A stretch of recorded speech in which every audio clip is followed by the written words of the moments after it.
ইসলামী ব্যাংকের চেয়ারম্যান খুরশিদ আলমের পদত্যাগ সহ ৭ দফা দাবিতে অর্থমন্ত্রীর কাছে স্মারকলিপি দিয়েছেন ব্যাংকটির একদল গ্রাহক।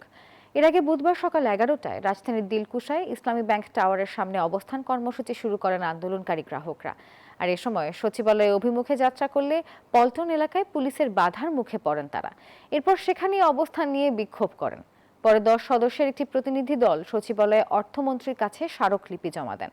কর্মসূচিতে অংশগ্রহণকারীরা বর্তমান চেয়ারম্যান খুরশিদ আলম ও তার স্ত্রীর বিরুদ্ধে বিভিন্ন অনিয়মের অভিযোগ তুলে ধরেন এবং বর্তমান পরিচালনা পর্ষদ ভেঙে অভিজ্ঞ ব্যক্তিদের নিয়ে নতুন পর্ষদ গঠনের দাবি জানান।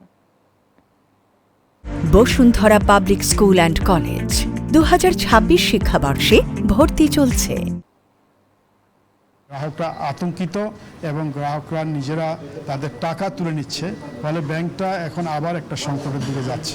এই কারণে আমরা মন্ত্রী মহোদয়ের হস্তক্ষেপ কামনা করছি, অতি দ্রুত এই চেয়ারম্যানকে অপসারণ করে একজন দক্ষ যোগ্য ব্যক্তি যিনি সকলের কাছে গ্রহণযোগ্য তাকে চেয়ারম্যান হিসেবে নিয়োগ দেওয়া। আমরা যখন একবার গ্রাহকরা প্রতারিত হয়েছি, সুতরাং সেই এসালামের একজন দোসরকেই আবার ইসলামী ব্যাংকের চেয়ারম্যান করতে হবে, এটা আমরা শর্তের মধ্যে ভূত দেখতেছি।